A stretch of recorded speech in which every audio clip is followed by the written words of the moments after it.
Assalamualaikum warahmatullahi wabarakatuh. Perkenalkan, saya Syadza Aja Salwati, mahasiswi PJJ Akuntansi Universitas Cyber Asia. Pada kesempatan kali ini, saya akan mempresentasikan sebuah analisis mengenai kondisi dan outlook perekonomian makro negara Tiongkok untuk periode tahun 2023 hingga 2024. Sebelum kita masuk ke analisis data yang lebih dalam, mari kita lihat sekilas profil negara yang akan kita bahas. Republik Rakyat Tiongkok atau yang bisa kita sebut dengan negara Cina merupakan negara dengan populasi terbesar di dunia, sekitar 1,4 miliar jiwa. Secara ekonomi, Tiongkok memegang status sebagai perekonomian terbesar kedua di dunia berdasarkan PDB nominal dan dikenal luas sebagai pabrik dunia karena perannya sebagai pusat manufaktur dan eksportir terbesar secara global. Negara Tiongkok memiliki ibu kota di Beijing dan mata uang yuan atau renminbi. Dalam presentasi kali ini, saya akan membahas keadaan makroekonomi di negara Tiongkok.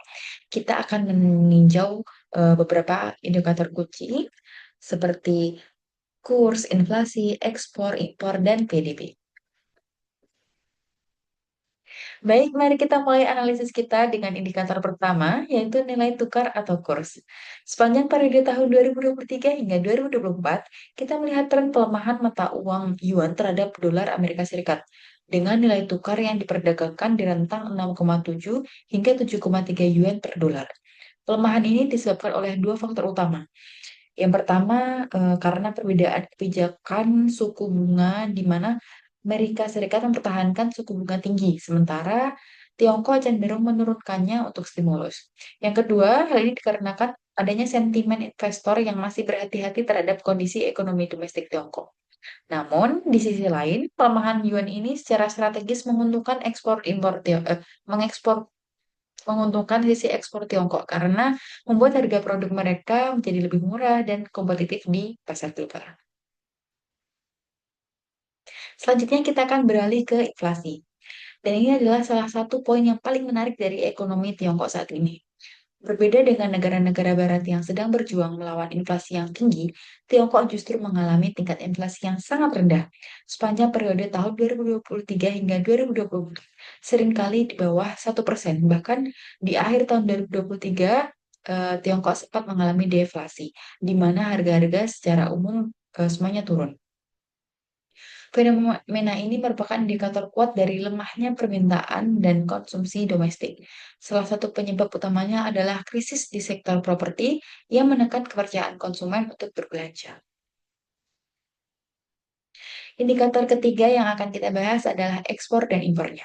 Sepanjang tahun 2023, Tiongkok secara konsisten mencatat surplus ekspor yang besar.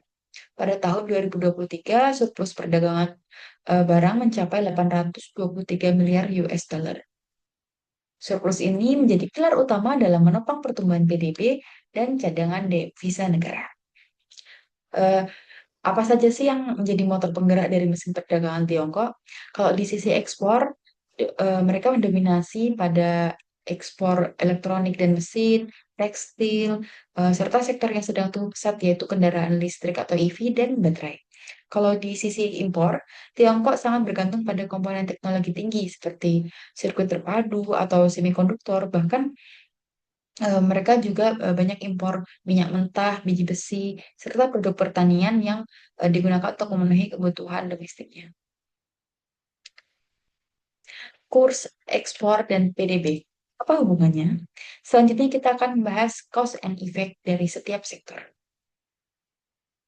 Pada slide ini kita akan mencoba menarik benang merah dari semua data yang telah kita lihat. Ketiga indikator ini tidak berdiri sendiri, melainkan saling mempengaruhi secara dinamis. Yang pertama, kurs yang lemah. Hal ini secara langsung mendorong daya saing ekspor yang menjadi sangat penting ketika permintaan domestik sedang lesu. Yang kedua, inflasi yang rendah adalah cerminan dari konsumsi domestik yang lemah. Hal ini membuat Tiongkok sangat bergantung pada investasi dan ekspor untuk mencapai target pertumbuhan PDB-nya.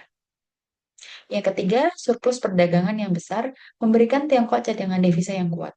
Ini memberi Bank Sentral Tiongkok kemampuan untuk mengelola dan menstabilkan kurs sesuai dengan kebutuhan ekonomi mereka. Ketiga hal tersebut berpengaruh besar terhadap angka produk domestik bruto atau PDB. Ekonomi Tiongkok menunjukkan pertumbuhan yang tangguh sebesar 5,2% di tahun 2023.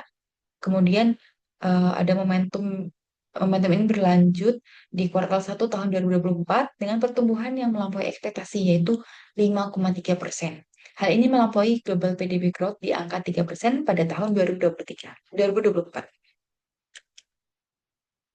Sebagai kesimpulan dari analisis kita, perekonomian Tiongkok pada periode 2023 hingga 2024 menunjukkan sebuah gambaran yang dualistis atau kontradiktif.